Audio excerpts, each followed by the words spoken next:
नमस्कार दोस्तों, मैं हूँ यशिता मेहरा और आप देख रहे हैं चैनल साहित्य और सिनेमा। मूवी आने से पहले जान लो शेर सिंह राणा की असली कहानी। एक फिल्म बन रही है जिसका नाम है शेर सिंह राणा। शेर सिंह राणा आखिर है कौन और आखिर इस नाम की फिल्म में विद्युत जामवाल क्यों लीड रोल कर रहे हैं, बताएंगे सभी कुछ इस वीडियो में। उससे पहले अगर अभी तक आपने हमारा चैनल सब्सक्राइब नहीं किया है तो जल्दी से कर लें और बेल आइकन भी दबा लें ताकि हमारी सभी अपडेट्स आपको मिलती रहे।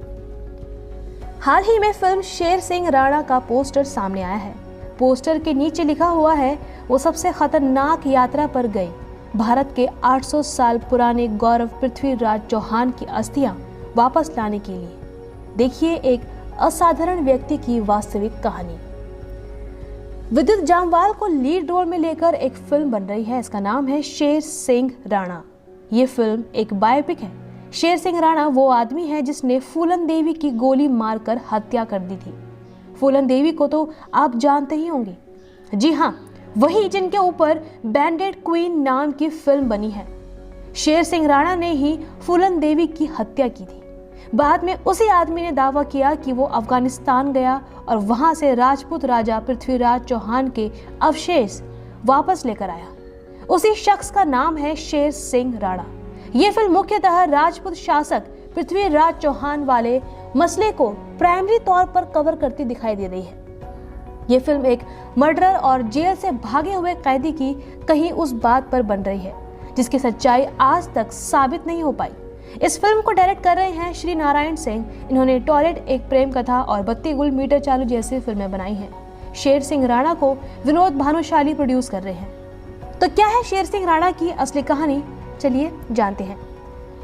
17 मई 1976 को जन्मे शेर सिंह राणा एक भारतीय राजनीतिज्ञ हैं जिनका बचपन का नाम पंकज सिंह है। फूलन देवी की हत्या और सम्राट पृथ्वीराज चौहान की अस्थियां अफगानिस्तान से लाने वाले एक दमदार भारतीय राजपूत की छवि वाले शमशेर सिंह राणा राष्ट्रीय जन लोक पार्टी की संस्थापक हैं। शेर सिंह राणा सरवर्ण के हक के लिए लड़ने वाले भारत के एकमात्र राजनेता हैं जिनकी पत्नी का नाम प्रतिमा सिंह है और उम्र 45 वर्ष है। शेर सिंह राणा उत्तराखंड के रुड़की शहर से आते हैं। राजनीति में इनकी दिलचस्पी शुरू से थी। 1998 में वो देहरादून के एक कॉलेज में पढ़ रहे थे, तब स्टूडेंट यूनियन के इलेक्शन में खड़े हुए। कॉलेज के छात्रों से सिंपैथी वोट पाकर चुनाव जीतना चाहते थे, इसलिए खुद ही अपनी किडनैपिंग की अफवाह फैला दी। मामला असल और गंभीर लगे इसलिए फर्जी पुलिस केस भी करवा दिया। हालांकि ये साफ नहीं हो पाया कि इस हथकंडे की बदौलत शेर सिंह राणा चुनाव जीते या नहीं। 25 जुलाई 2001 को दिल्ली स्थित सरकारी आवास के सामने फूलन देवी की गोलियों से भूनकर हत्या कर दी गई।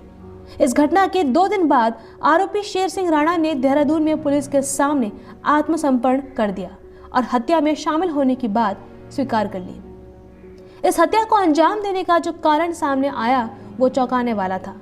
पुलिस के अनुसार राणा ने बहमई हत्याकांड में मारे गए 22 राजपूतों की हत्या का बदला लेने के लिए हत्या की। लगभग 3 साल के पश्चात 17 फरवरी 2004 को राणा फिल्मी अंदाज में तिहाड़ जेल से फरार हो गए थे। तिहाड़ जैसी अति सुरक्षित जेल से किसी कैदी का फरार हो जाना अपने आप में बहुत बड़ी बात थी और योजना के अनुसार राणा तालिबान चले गए और महाराज पृथ्वीराज चौहान की अस्थियां लेकर आए, जिस कारण राणा एक बार फिर सुर्खियों में आ गए।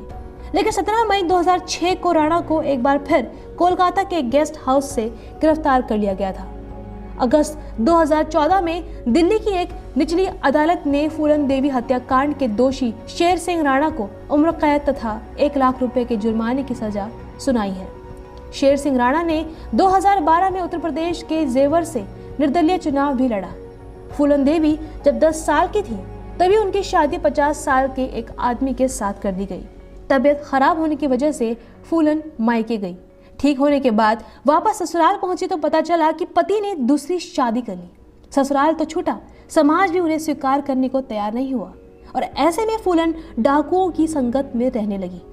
धीरे धीरे उन्हीं डाकुओं के गैंग का हिस्सा बन गई। उस गैंग का सरगना था बाबू गुज्जर। उसने फूलन पर गलत नजर डाली तो गैंग के दूसरे सदस्य विक्रम मल्लाह ने बाबू गुज्जर की हत्या कर दी।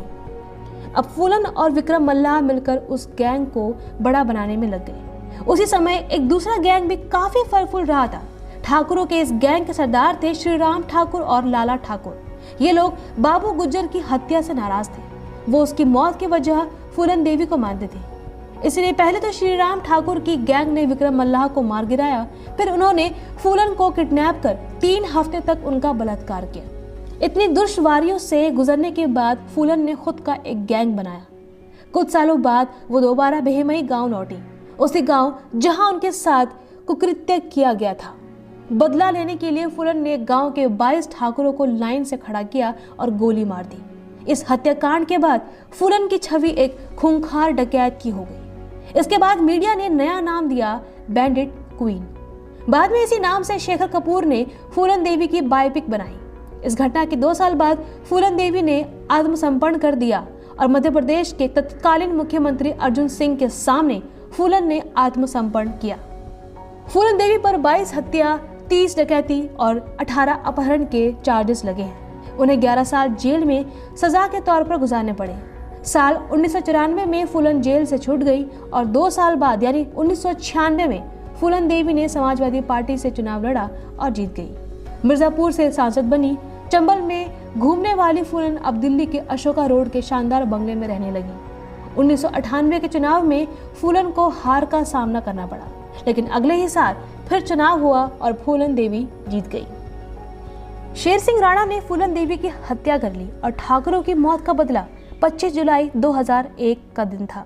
शेर सिंह राणा फूलन देवी के घर पहुंचे। वो वहां फूलन की पार्टी एकलव्य सेना में शामिल होने के बहाने गए थे। फूलन ने उसे प्रसाद के तौर पर बनी खीर खिलाई। इसके बाद वो वहां से निकल गए। दोपहर 1:30 पर फूलन देवी अपने दिल्ली वाले बंगले के गेट पर खड़ी थी। तभी 3 नकाबपोश आए और फूलन पर ताबड़तोड़ गोलियां चलाई। इसके बाद वो मारुति 800 में बैठकर भाग गए। फूलन को दिल्ली के राम मनोहर लोहिया अस्पताल ले जाया गया, जहां उन्हें मृत घोषित कर दिया गया। इन 3 नकाबपोशों में से एक था शेर सिंह राणा। उसने फूलन देवी को जान से मारने की बात कबूल भी की। वजह पूछने पर शेर सिंह राणा ने बताया कि उसने बेमई में ठाकुरों के सामूहिक हत्याकांड का बदला लिया है। बाकी जल्द ही फिल्म बनकर तैयार हो जाएगी, तो आपको और भी बहुत कुछ देखने को मिलेगा। उम्मीद है ये वीडियो आपको पसंद आया होगा। अगर ऐसा है तो इसे लाइक, शेयर और सब्सक्राइब जरूर करें। शुक्रिया।